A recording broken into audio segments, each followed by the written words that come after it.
반갑습니다. 오늘은 대종경 또 말씀으로 출가에 대해서 좀 더 이해해 보는 시간 갖겠습니다.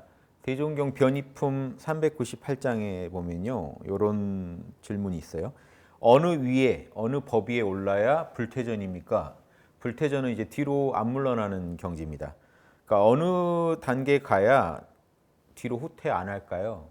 근데 사실은 이 불퇴전이라고 하는 단계도 결국 후퇴할 수는 있죠. 열심히 노력하면 후퇴할 수는 있는데, 이제 후퇴하기 힘든 정도로 진도가 나가버린 단계가 어디냐, 이걸 묻는 겁니다. 그래서 대종사께서 말씀하시기를 출가 이상이라야 되나니라. 그래서 이 출가에만 되면 불퇴전은 된다. 다만 불퇴전에만 오르면 공부심을 놓아도 퇴전하지 않는 건 아니다. 이 얘기는 노력하면 후퇴할 수는 있습니다. 공부를 아예 안 해버린다. 그런데 출가 이상이 되면 이걸 아셔야 돼요. 출가에는 특징이 뭐였죠? 핵심이? 기본값이 바뀌는 거예요. 기본값이 천지팔도로 바뀐 분이 공부심을 놓을 수가 없잖아요. 그러니까 얼마든지 퇴보할 확률은 아직 있습니다만 퇴보할 일은 없죠. 그래서 불퇴전입니다. 그러니까 노력하면 퇴보할 수는 있는데 그 노력도 하기 힘들다. 왜? 출가이라는 게 이미 기본값이 바뀐 분이기 때문에 천지팔도를 계속 직관하는데 천지팔도를 계속 직관하면서 천지팔도를 계속 어기려면 이분은 죽겠죠. 그러니까 힘들다. 퇴보하기가 힘들다. 이제 그런 경지로 아시면 되겠습니다. 천하의 진리가 어느 것 하나라도 그대로 머물러 있는 게 없는지라 일체의 현상계는 무상한데 고정되어 있지는 않습니다. 계속 움직이고 있기 때문에 진보할 수도 퇴보할 수도 있는 거죠. 다만 불퇴전 위에 오른 부처님께서도 공부십은 여전히 계속되어야 어떤 순역 경계와 천마에도라도 그 마음을 물러나게 하지 못할지니 부처님도 계속 공부하신다. 그러니까 출가 이상은 뭐죠? 이런 거죠. 그러니까 퇴보하기 힘든 경지에 이미 들어가 버렸다. 그래서 그러면 놀아도 퇴보 안 합니까? 그게 아니라 놀 수가 없게 됐다고 이해하시면 되죠. 계속 공부를 하고 계신다. 그래야 어떤 경계가 와도 이겨내시고 천마외도라도 그 마음을 흔들지 못한다. 이게 불퇴전이다. 저는 주로 그렇게 설명드립니다. 톨게이트 통과했다 이런 말씀을 드려요.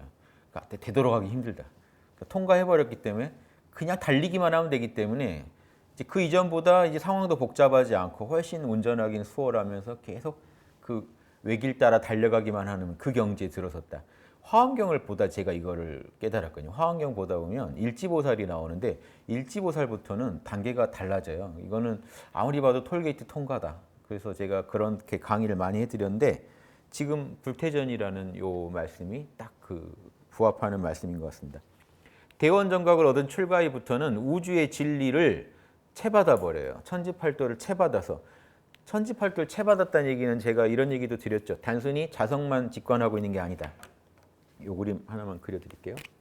자, 천지팔도를 영지로 공적한 중에 영지로 천지팔도를 직관하고 있다는 것은 그 얘기는 동시에 천지팔도의 마음이 천지팔도를 품은 천지팔도 그대로의 원만하고 올바른 마음이 항상 샘솟는다는 겁니다. 항상 이 원만함. 자, 그래서 출가인은 두 가지로 설명할 수 있습니다. 천지팔도의 자성을 수호한다. 이렇게도 말해도 맞죠. 출가인은 어떤 경우에도 천지팔도의 자성을 수호할 수 있다. 또 다른 말로는 이건 자성의 문제고요. 마음의 문제로 오면요. 언제나 출가인은 원만한 마음을 수호한다. 이 말도 맞아요. 천지팔도를 갖춘 원만한 마음을 수호한다. 지킬 수 있다. 이걸 그때 뭐라고 했죠? 양심의 싹이라고 했죠. 이 싹이 밖으로 터져나와서 그대로 열매까지 맺으면 열애위다. 이 말씀도 드렸죠. 그러니까 기본값이 바뀌었다는 거는 계속 그런 작용이 일어난다는 거예요. 내가 공부를 안 하려고 해도 천지팔도의 마음이 나를 끌고 가버린다는 겁니다. 출가위부터는. 이제 끌려가요. 내가. 이게 기본값이에요. 기본값에 끌려가는 거예요. 우리가. 왜 우리가 계속 탐진치에 끌려다닐까요? 탐진치가 우리 기본값이니까. 그러니까 내가 노력을 안 해도 탐진치가 날 끌고 가요. 마찬가지로 출가 이상은 내가 노력을 안 해도 천지팔도가 끌고 가요. 깨어 있어야지 무량해야지, 공정해야지, 해탈해야지, 수용해야지 하면서 마음을 끌고 가버려요. 그 얘기는 그 마음이 항상 솟구치게 돼 있다는 겁니다. 이 정도 돼야 톨게이트 통과고 불태정이다. 이렇게 이해하시면 좋겠습니다. 그래서 양심이 늘 발동한다. 우주의 진리를 채받은 본받은 양심이 늘 발동한다. 이 얘기를 지금 설명드린 거예요. 양심의 싹이 계속 터져 나오기 때문에 우주의 진리대로 인간의 법도 12예를 제작하고 고칠 수가 있다. 법을 제정할 수가 있다. 우주의 진리를 채받아 자성으로 삼기에 본부의 집안의 중생과 그 기본 속성, 기본값이 바뀌어버려서 열애가의 일원이 된다. 열애 집안의 일원이 된다. 이게 출가의 본 뜻입니다. 출가. 집 나가버립니다. 본부 집을 나가버렸어요. 어디 들어갔냐? 어디에 속하게 됐죠? 열애의 집안에 속하게 됐습니다. 대종경 불지품 5장 말씀 한번 보실래요? 자, 대종사 말씀하시기를 음식과 의복을 잘 만드는 사람은 재료만 있으면 마음대로 그걸 만들어내기도 하고 잘못됐으면 뜯어고치기도 하고 자유자재로 그 재료를 다룰 수 있다. 음식을 만들건 옷을 만들건요. 기술자. 장인은 자유자재로 뜯어고친다. 모든 법에 통달한 도인은 마찬가지로 이 우주의 진리와 인생의 진리에 통달한 도인은 큰 도인이죠. 여기서는 큰 도인은 그러면 도통한 도인, 복강항마이 정도의 도통 도인이 아니고 법통을 얻은 도인이라는 겁니다. 대각의 도인은 제법주라고 하죠. 법을 제정할 수 있는 주인. 그 제법주는 능히 만법을 주물러서 새 법을 만들기도 한다. 천지팔도를 잘 조합해가지고요. 얼마든지 선한 걸 만들어내는 거예요. 일반인은 경전에 써 있는 거 아니고는 바르르 떨죠. 그런데 어떤 경우에도 천지팔도를 조합해서 만들어내버려요. 무량하고 해탈하고 공정하고 광명하고 정성하면 그게 길이지. 뭐가 길인지를 알아서 그래요. 출가인은 천지팔도만 따르면 길이란 걸 알아요. 화엄경에 나온 일지보살은요. 육바람일만 따르면 길인지 알아요. 그러니까 어디 갖다 놔도 이분은 보시, 남을 배려하면서 인욕, 진리에 순응하면서 지계, 계율 지키면서 선정 깨어가지고 반야, 지혜를 가지고 판단하면서 정진, 멈추지 않고 양심의 작품들, 선한 작품들, 불멸의 선업들을 지어갑니다. 중생을 도울. 마찬가지로 이 출가인은 원불교심 출가인은 어떤 경우에 우주 어디 갖다 놔도 어떤 경우에 처해도 그 상황에 맞게 천지팔도가 답인 줄 아니까 천지팔도만 들어가면 작품이 나오니까 천지팔도를 잘 조합해서 버무려서 계속해서 멋진 작품을 만들어낸다. 새 법을 만들어내기도 하고 묵은 법은 고쳐버리기도 해요. 그래서 예전에 그 예수님 같은 분도 바리새파들한테 욕먹은 게 뭐였죠? 바리새파들은 예전에 자기들 선배들이 만들어놓은 율법과 전통만 지키고 있어요.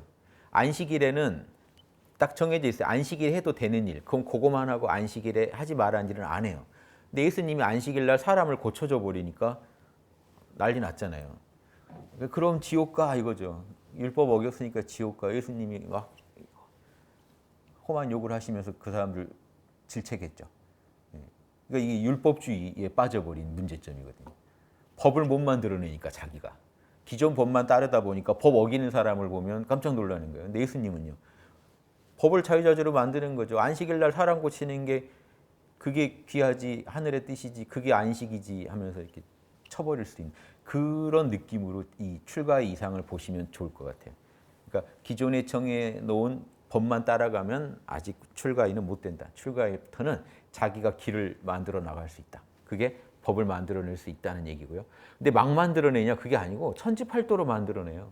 워낙 천지팔도가 자기 본성이 돼가지고 정통을 했기 때문에 천지팔도에 이런 짓을 할 수 있는 겁니다. 그래서 그렇지 못한 도인은 만들어 놓은 법을 쓰기나 하고 전달하기는 할지언정 창작하거나 고치는 재주는 없다. 그럴 수는 없다.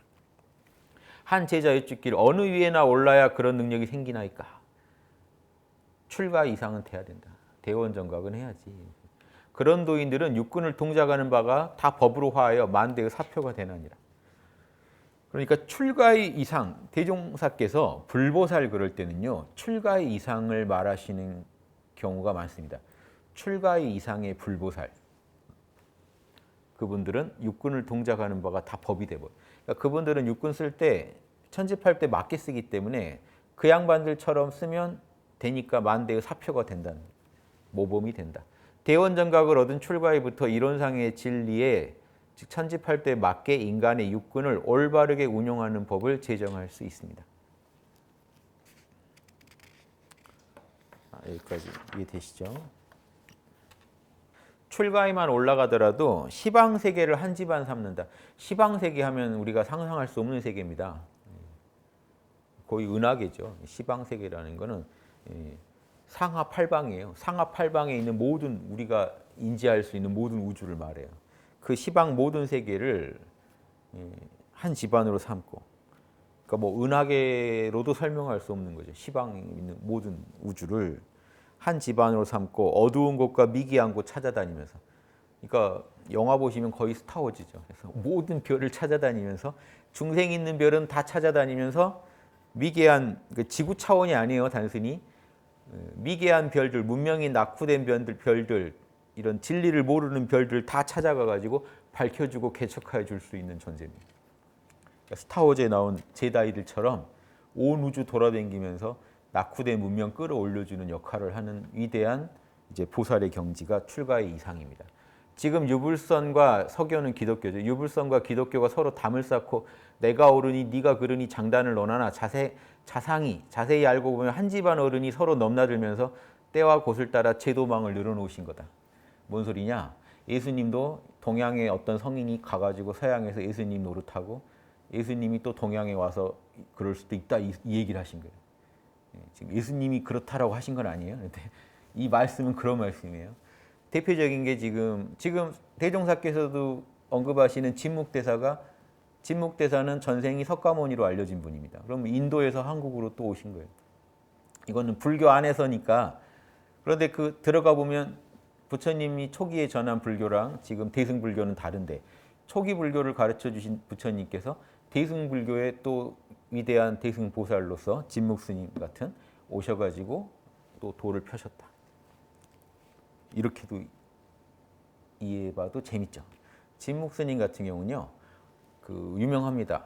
전생이 석가이고 석가의 후신이라고 아예 이제 막 비문에 새길 정도로 어렸을 때 출가해가지고 그 나한한테 공양을 올리는 소임을 맡았는데 주지스님 꿈에 나한이 와가지고 때려요. 내가 석가모니한테 공양을 어떻게 받냐 하고. 그러니까 그래가지고도 알려졌어요. 그 뒤로도 그 진묵스님이 자기 제자한테 본인 그림자를 보라고 그러면 저 그림자가 뭐 같냐 하니까 스님 그림자 아닙니까? 그러니까 저게 석가모니 그림자다. 이런 식으로 계속 석가모니와 관련된 이야기가 있습니다. 이런 경우도 이거는 이제 한 집안에서의 이동이라면 지금 진묵스님 같은 경우는 만약에 종교를 초월해서 성인들이 오고 갔다면 상상하기 힘들죠. 이런 상상을 지금 그게 사실이야라고 얘기하시는 거예요. 그게 사실이야. 말씀하시기를 자 정산종사법어 그 유촉편 7장에도 나와요. 불보살들은 혹은 동에서 혹은 서에서 오시고 또 오시어 세세생생 이 일을 하고 다니시나니라.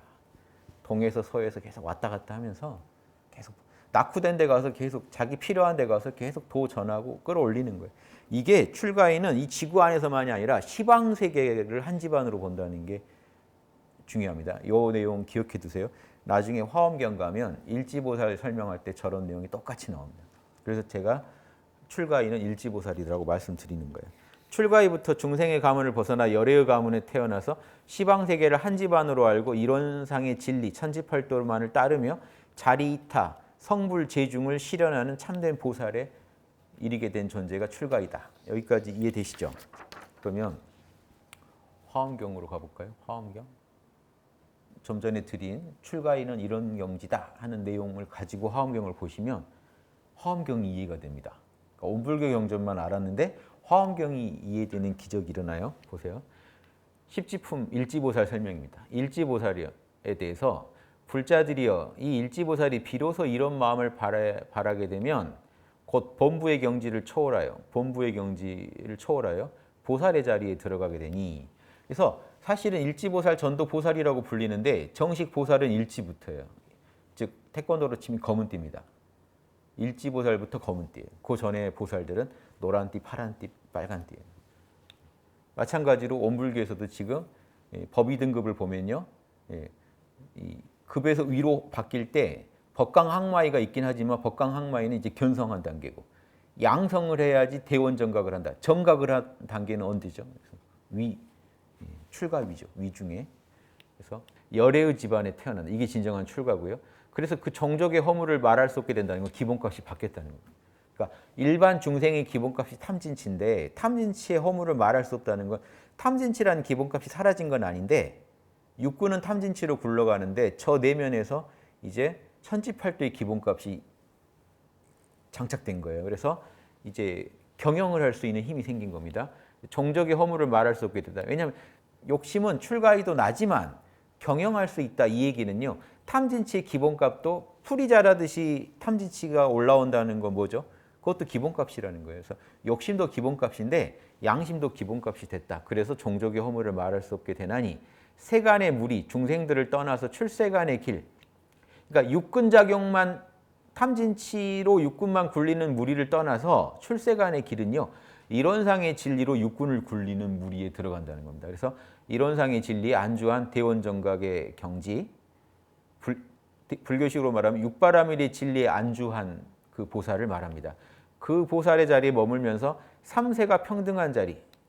이거는 불생불멸의 자리죠. 삼세가 평등이라는 건 과거, 현재, 미래가 평등하다는 건요. 불생불멸의 그 대자리 말고는 과거, 현재, 미래에 평등할 수가 없습니다. 모든 건 무상하게 변하거든요. 그래서 삼세가 평등한 이론상의 자리에 들어가 버린다. 출세간의 길에 들어가고 이론상 자리에 들어가 버리는 경지가 거기에 안주한다는 거예요. 그래서 이 화엄경 일지보살부터는요. 불성에 들어앉아 삽니다. 근데 그 불성 맛을 보면 법강항마이고 이 불성에 새겨져 있는 진리에 들어앉아 버리면 이제 출가이거든요. 대원정각이거든요. 그래서 일지보살부터는 확실하게 열애의 집안에 들어간다. 불교에도 법강항마에 해당되는 경지가 있어요. 일주보살. 일주보살이 견성은 했는데 아직 일지는 못된 경지를 말합니다. 그래서 그 불교로 비유하자면 일주보살이 법강항마이고요. 일지보살은 출가입니다. 그래서 열애의 종성 가운데 반드시 최고의 올바르고 원만한 깨달음을 얻게 될 것이다. 이 얘기는요. 이미 부처님의 불성 자리에 이론상 자리에 들어앉아 버렸기 때문에 더구나 진리에 들어앉았기 때문에 열애의 종자 가운데 반드시 열애의 깨달음 얻게 된다는 거는요. 이미 대원정각 한 거죠. 열애의 깨달음을 이미 얻긴 얻은 거예요. 다만 온전히 구현을 못했을 뿐인 거고요. 그래서 보살의 환희지 얼마나 기쁘냐 이 자리가 환희지라고 합니다. 일지를 환희지에 머문다고 하니 움직이지 않는 자리와 상응하기 때문이다. 법신불하고 완전히 상응해버린 자리다. 그러니까 법신불에 지령받아서 움직이는 자리예요. 다만 열애만큼 잘 일을 하지 못하지만 이제 법신불 지령받아 움직이니까 종족의 허물을 논할 수가 없어요. 요즘 말로 종특을 논할 수가 없어요. 범부의 종특을 논할 수가 없어요. 기본값이 바뀌어버렸어요. 이 양반. 그 정도가 이제 견성으로는 기본값 안 바뀌어요. 양성, 배양을 해야 바뀌어요. 솔성까지 하면 열애가 되는 거고요. 열애면 화엄경에서 열애면 저기 7지 8지보살 이상부터 열애라고 합니다. 열애에 들어갑니다. 초발심 공덕품 보실게요. 여기 초발심을 우리 흔히 말한 발심으로 이해하시면 안 돼요. 여기서 말한 초발심은요. 원불교에서 이제 발심했네 하면은 이제 입도하고 막 이런 분들이 발심 얘기를 할 수 있잖아요. 그 발심이 아니에요. 톨게이트 통과해서 내는 발심이에요. 그러니까 불태전이 돼서 내는 그 발심을 말해요. 그러니까 대원정각에서 나오는 발심이에요. 그 전의 발심은 나의 그 무지와 아지 많이 묻어 있거든요. 그런데 본부 입장에서 하는 발심이었잖아요. 근데 여기는 열애의 입장에서 하는 거예요. 열애 집안 사람의 입장에서 하는 발심이 있어요. 깨끗한 발심이 나옵니다. 그래서 이걸 초발심이라고 합니다. 일지보살을 초발심 보살이라고 그래요. 자, 그래서 시방의 국토에 다 들어가서 일체의 형색을 모두 나타낸다. 이 얘기가 아까 그 얘기입니다. 시방 모든 우주에 아까 스타워즈 제가 제다이 얘기했듯이 출가의 묘사랑 똑같죠. 시방의 모든 국토에 들어가 가지고 일체의 모습을 나타내면서 중생을 교화하는 일에만 신경 써요. 다른 데 이제 낙이 없어져 가지고 중생 교화에만 낙이 생깁니다. 성불제중에 자기를 부처 만들고 중생 구제하고 부처의 광대하고 끝이 없는 복덕과 지혜와 같다. 이미 대원정각 얻어가지고 법신불의 진리에 안주해버렸기 때문에 부처가 갖고 있는 지혜와 복덕을 나도 갖고 있다 이 얘기입니다. 저 일지보살을. 그 대원정각 얻었다는 거랑 똑같은 소리예요. 그래서 순응하고 따라서 이 부처의 복덕과 지혜 순응하고 따라서 성불의 원인이 되는 수행을 닦으며 이게 대승불교에서 말하는 육바라밀이고 사막이죠. 온불교에서 말하는 사막과 통하죠. 성불의 원인이 되는 수행을 닦으며 집착하는 바가 없다는 건요. 아직 온전한 성불은 아니지만 닦음 없는 닦음을 닦을 수는 있다. 그러니까 왜 닦음 없는 닦음이라고 하냐면요. 이 일원상자리를 깨닫지 못하고 닦을 때는요. 계령, 우리 에고가 자기 노력으로 닦는 거예요. 근데 법신부를 깨닫고 나면요. 그 다음 닦음은 원래 온전한 복덕과 지혜를 갖춘 법신부를 드러내는 작업이지. 그러니까 이해되시죠? 태양이 창문을 통해 들어올 수 있게 창을 우리가 닦을 수는 있죠. 그럼 창을 닦는 거는 노력이에요. 그런데 태양빛은 우리가 만든 적은 없어요. 태양빛이 그런데 창의 때만 벗겨내면 태양빛은 들어옵니다. 이걸 닦음 없는 닦음이라고 그래요. 우리 안에 복덕과 부처님의 이 복덕과 지혜가 꽉 차 있는데 이론상 자리에 물이 업장 때문에 못 나오고 있거든요. 때 때문에. 그러니까 내가 때를 벗기는 건 닦음 맞는데 복덕과 지혜는 우리가 만들어낼 수 있는 게 아니에요. 안에 있는 게 터져 나오는 거지. 법신불의 은덕이 터져 나오고 법신불의 광명이 터져 나오는 건 우리가 만드는 게 아닙니다. 닦는 게 아니에요. 그래서 닦되 닦음이 없다는 요 말을 불교에서 아주 좋아합니다. 닦되 닦음이 없다. 천지팔도도 우리가 억지로 만들어내면 그건 계령이 만들어낸 천지팔도예요. 유사품입니다. 진짜 천지팔도는 우리 공적 영지에 이미 갖춰져 있는 천지팔도가 우리 안에서 터져 나오는 거죠. 막고 있는 때만 벗겨주면 돼요. 대표적인 게 두 가지입니다. 무지랑 아집. 지적인 장애 무지와 심리적 장애 아집이 막아요. 두 가지인데 무지, 아집. 불교에서 이 두 가지 번뇌. 그래서 원효 스님이 예전에 이거 두 가지 장애라고 이장의라는 글도 쓰셨어요. 이장. 이 두 가지 업장밖에 없습니다. 따지고. 이건 지적 장애, 이건 심리적 장애입니다. 간단하게 말씀드린 이거예요. 내 생각이 진리야. 이게 무지입니다. 내 생각이 진리야. 그러니까 내 생각 안 바꿀 거야. 이게 심리적 장애입니다. 내게 최고니까 안 바꿀 거야. 내가 생각하는 게 진리야. 지적 장애죠.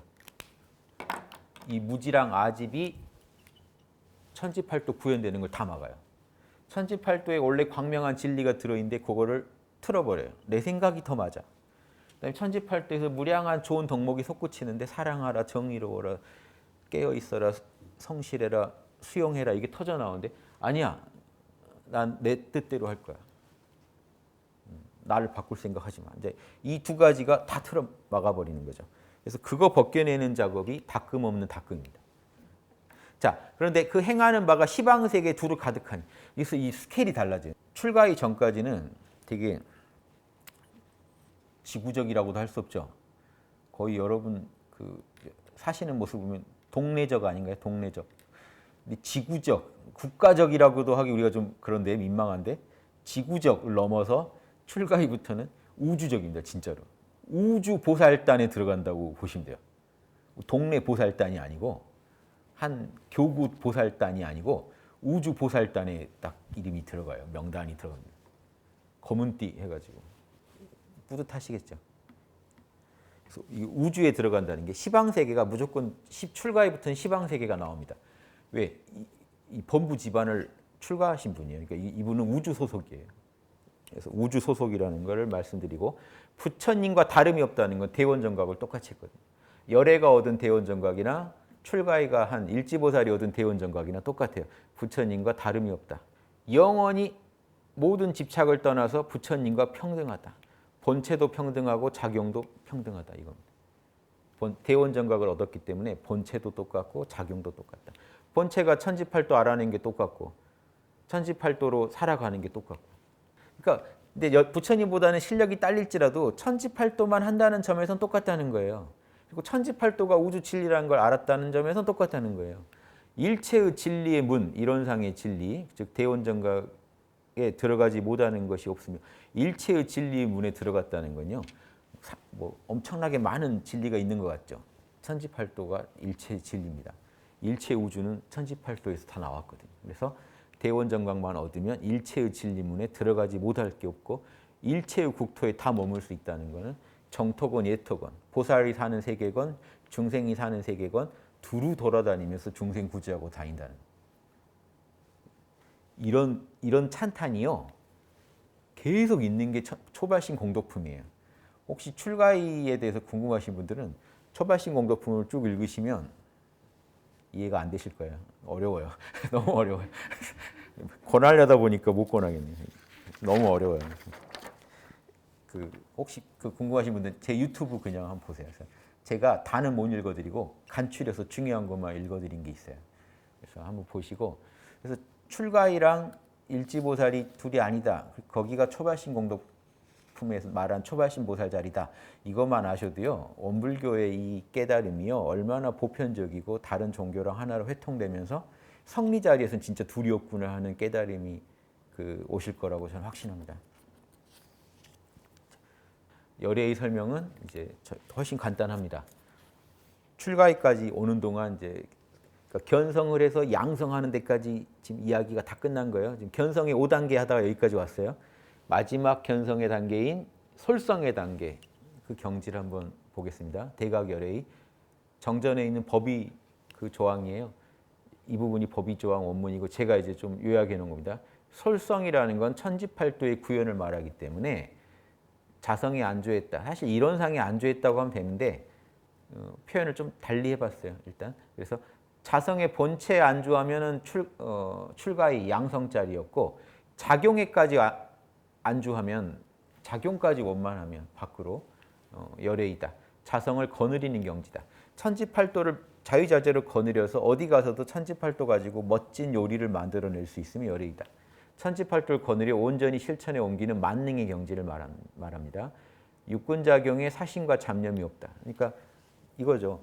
천지팔도 아까 천지팔도가 우리 안에 있다는 걸 이해하면 견성이 천지팔도가 나의 본성이 돼서 체받아지면 체받아져서 언제나 천지팔도의 마음이 미약하지만 싹으로라도 솟구치면 출가이 그게 언제나 이게 온전히 열매를 맺는 단계에 들어가면 열애입니다. 그러니까 열애는 설명하기가 쉬워요.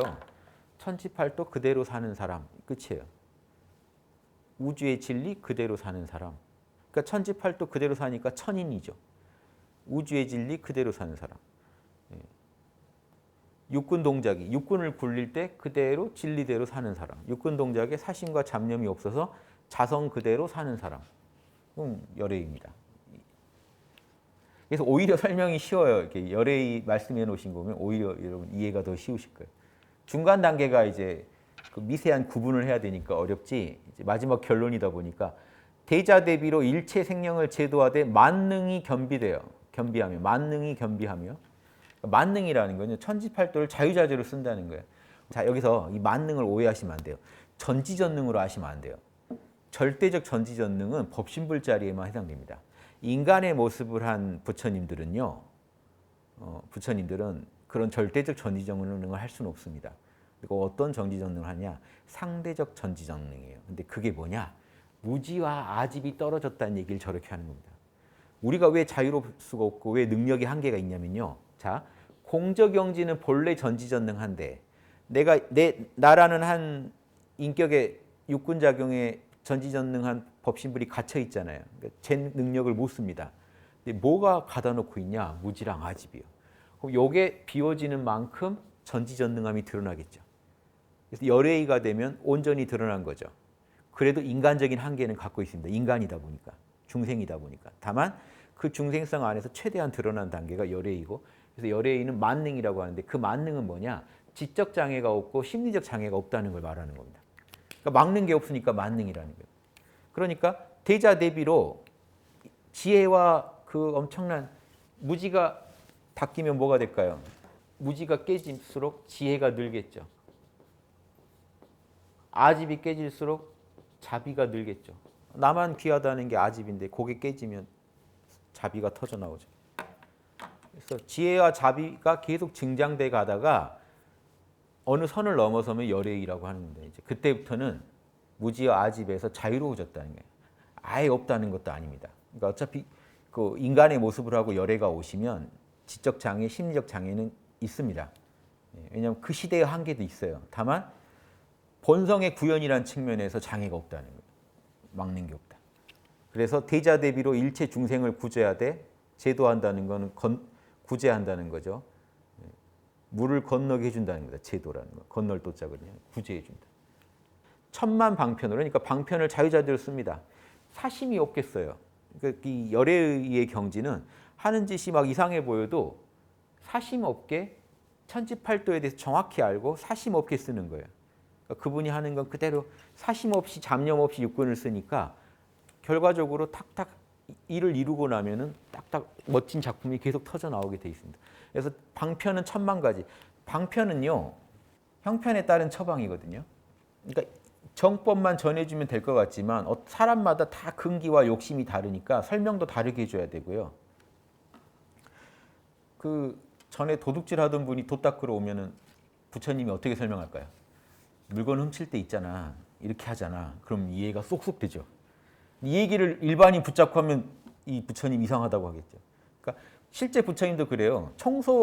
청소하는 게 업이었던 그 제자한테는 청소로 설명해 줍니다. 물 깃던 할머니한테는 물 깃는 거로 설명해 줘요. 공부를. 그게 천만 방편입니다. 형편에 따른 처방, 수기응변, 근기에 따라 대응해서 변화를 줘요. 계속 가감을 해요. 가감을 계속 할 수 있다. 이걸 할 수 있다는 게 사실은 열애입니다. 왜냐하면 그 이전 보살들은요. 출가의 이후라고 하더라도 저 방편에 능하지는 못해요. 그러니까 방편은 잘못 쓰면 부작용이 일어나거든요. 독이 돼요. 그러니까 지금 바로 부처님을 모를 것 같아서 기복적으로 설명해 줬더니 나중에 기복이 정법이 돼버려요. 그럼 이건 부작용이 일어난 겁니다. 그래서 그 딱 맞는 상황에만 써야 되는 거거든요. 방편이라는 건. 근데 이런 거예요. 우리가 병원 가는데 앞에 사람이 증상을 얘기하니까 이 약 드세요 하는 거 보고 아 나도 저 약 먹으면 되겠네. 근데 앞에 사람하고 나랑은 되게 지금 형편이 다른데 모르는 거죠. 스승은 아는데 의사는 아는데 환자는 잘 몰라요. 그 말만 듣고 나도 그 약 쓰겠네. 인터넷에 많죠. 나 이거 먹고 나았어요. 다른 사람도 먹어보면 낫는다는 보장은 없죠. 왜? 처한 형편이 어떻게 다른지 모르니까 전문가만 아는데. 근데 이렇게 교화해도 어때요? 대의에 어긋남이 없다는 거. 부작용 안 일어난다. 그러니까 방편을 썼는데 부작용 안 일어나게 할 정도가 돼야 열애다 이겁니다. 진짜 열애는 방편으로 말한다. 화엄경에서도 칠지보살부터가 열애로 들어갑니다. 근데 칠지보살이 이전에는 보세요. 일지보살은 여러분 잘 아는 거. 일지보살은 뭘 제일 잘하냐? 보시바라밀. 그럼 육바라밀 있죠. 보시, 지계, 인욕, 정진, 선정, 반야. 이 육바라밀이 육지입니다. 각 지마다 제일 잘하는 거예요. 그럼 마지막 칠지보살은 뭘 잘할까요? 기존까지 배운 육바라밀을 자유자재로 원불교식으로 말하면 천지팔도를 자유자재로 써가지고 방편을 끝내주게 쓰는 방편바라밀의 대가가 칠지보살입니다. 지금 이 얘기가 칠지보살 설명이에요. 칠지 이후의 경지, 화엄경으로 치면 칠지 이후의 경지가 다 열애들입니다. 거기서도 또 열애마다 또 조금씩 차이가 있어요. 칠지, 팔지, 구지에, 십지에. 그런데 똑같은 건 뭐냐? 사심이 없고 지적 장애가 없어서 자유자재로 상대적입니다만 상대적인 무지와 아집의 털림으로 인해서 상대적인 정지전능을 만능을 얻어가지고 방편에 자유자재하다. 이건 일반인이 함부로 흉내내면 큰일 나는 겁니다. 부작용 나는 거예요. 교화받는 사람이 그 방편을 알지 못한다는 게 딱 나한테 맞게 설명 잘해 주시네라고만 느끼지 나한테 이렇게 맞게 어떻게 처방을 해주는지는 모른다는 거예요. 다만 저 양반 말을 들으면 참 와닿네 하고 같이 공부를 근데 나중에 확인해 보니까 나랑 이 사람이랑 다 다르게 얘기하신 거예요. 그러니까 그때야 알겠죠. 방편 쓰셨구나. 근데 당하는 사람이 그냥 아주 흡족하면서 공부에 응하게 만들 수 있다는 게 방편인 줄 알지 못하게 하면서도 끌어올 수 있다. 결국 열애에서 제일 강조되는 건 뭐죠? 첫째, 육군작용에 사심이 없다는 거랑 천만 가지 방편을 쓸 수 있는 사람이다. 그래야 응용이 무궁하다는 걸 알아야 정법만 관통한 게 아니라 자유자재로 응용까지 가능하다. 이 얘기를 들어야 부처가 더 실감나는 입체적인 존재가 되는 거죠. 안 그러면 되게 평면적인 존재로 열애가 이해될 수 있어요. 천지팔도 그대로 산다고? 사람 재미없겠네. 근데 실제 만나면 재미없지가 않죠. 무궁한 방편을 쓸 수가 있는데 응용을 부리는데 그러니까 정확한 공식을 아는 사람은요 어마어마하게 응용을 할 수 있습니다. 출가위만 해도 응용이 가능하니까 인간사 12예를 건설하는데 그 극치에 있는 열애는 얼마나 자유자재로 응용할 수 있을까요? 그걸 생각하시면 되겠습니다. 그래서 동하여도 움직여도 분별에 차이 없고 정하여도 분별이 절도에 맞다. 이거는 정시선 동시선하고는 달라요. 동공부 정공부는요. 일 없을 때 일 있을 때입니다. 일 생기면 일 없을 때는 분별이 절도에 맞고 일 없을 때는 정확하게 사리 판단을 하고 있고 일 생기면 집착 없이 딱 그대로 일을 처리해 버린다는 거예요. 집착 없다는 건 이건. 그러니까 일 없는 중에도 정확히 분별한다는 건요. 무지가 털려서 지혜가 있으신 거고요. 움직일 때 사심 없이 착 없이 그대로 진리대로 구현할 수 있다는 건요. 아집이 없으신 거예요. 심리적 장애가 털려 있기 때문에. 그러니까 이게 진리면 그대로 해버리시는 거예요. 자기 사심 안 붙이고. 그래서 이렇게만 얘기하면 너무 저는 재미없는 존재가 돼서 열에도 사심이 있다라고 주장해 봅니다. 그래서 있는데 아까 말씀드렸죠. 사심이 있는데 다 제압돼 버리고 있다. 이리죠. 풀이 나는 게 섭리듯이. 아니 열에도 중생이에요. 중생의 기본값을 갖고 있어요. 탐진치는 끝없이 올라오고 있다는 걸 아셔야 돼요. 근데 풀이 일어나는 족족 그 못쓸 풀을 뽑아버리는 경지라는 게 풀이 아무리 일어나도 아름다울 정도지 그게 양심을 리배할 정도가 되면 계속 뽑혀버리고 있다는 겁니다. 그럼 이 양반 속에서는 심리적 장애가 없는 게 되는 거죠. 자기가 아는 천지팔도가 온전히 그리고 자유자재한 모습으로 펼쳐져요. 그러니까 이거는 사실은 상상하기는 힘들지만 이렇게 설명을 드릴 수밖에 없다. 이런 경지가 열애이다. 이렇게 말씀드리고요. 법의조항 한번 읽어봤고요. 대종경 불지품 12장 보시면 그러니까 열애는 정말 쉽습니다. 설명은.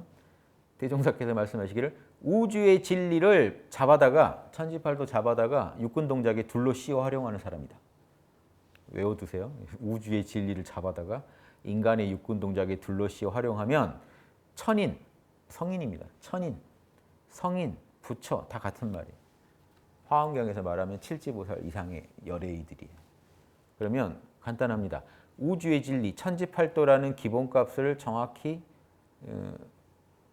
깨달아 알고 있다가 밖으로 펼칠 때 육군작용을 쓸 때 천지팔도 그대로 써버리더라는 겁니다.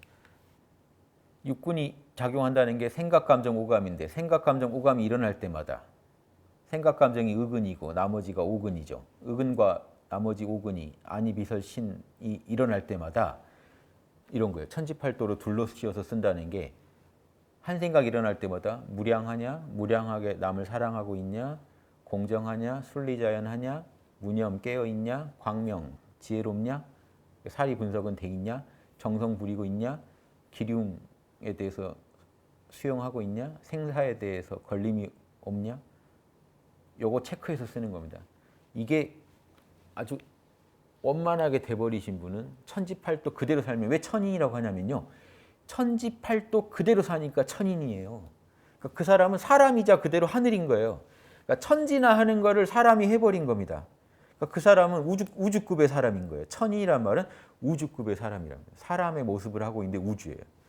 그래서 천지는 말을 못하는데 천인은 말을 하죠. 그래서 예전 말씀에 어른들 말씀에 성인은 말하는 자연이다. 이건 말하는 천지다. 그게 이제 이 얘기입니다. 천인이다. 천지보온의 결과 보실래요? 여기 천지보온조에 결과조에 뭐라고 돼 있냐? 우리가 천지보온의 조목을 일일이 실행한다면, 즉 천지팔도를 일일이 실행한다면 천지와 내가 둘이 아니고 내가 곧 천지고 천지가 곧 나일지니 저 하늘은 비록 공허하고 땅은 침묵하여도 자연에 있는 천지는 가르쳐줄 수가 없지만 그리고 나한테 직접 복락을 내릴 수가 없어요. 저 천지가 내리는 게 아니에요. 법신불이 천지를 통해 우리한테 내리는 거지. 천지팔도가 단순히 저 공허한 우주의 그 도가 아니에요. 법신불의 도예요. 법신불의 도가 천지, 즉 우주를 통해 표현될 때 천지팔도로 표현된다는 거예요. 그러니까 저 텅 빈 하늘하고 지금 이 땅이 우리한테 어떻게 복락을 내립니까?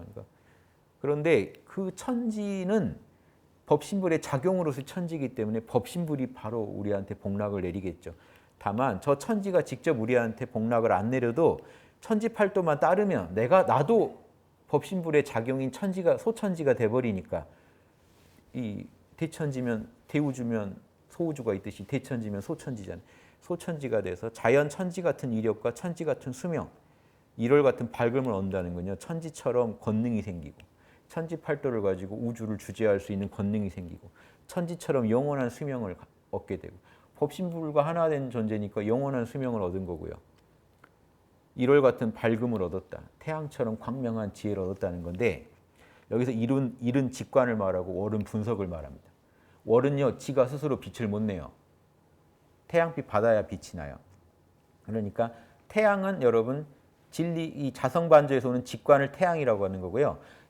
그 태양빛 받아가지고 우리가 어두운 중에 달빛 빛나듯이 태양빛 받아서 쓰듯이 그 직관 없을 때 분석을 해가지고 진리 찾아내는 거는 달빛입니다. 그래서 1월이 다 빛난다는 거는 직관과 분석이 다 원만해졌다는 거예요. 분석과 반조가 다 원만해졌다는 거예요. 이 정도 밝음을 얻어버리면 자 그러면 보세요. 부처님 이름이 뭡니까? 무량광, 무량수, 아미타불이 무량광, 무량수 아니에요? 무한하게 광명하고 무한하게 수명이 있는 부처님. 예수님, 요한복음에서 예수님을 두 가지로 부릅니다. 빛과 생명이시라 그래요.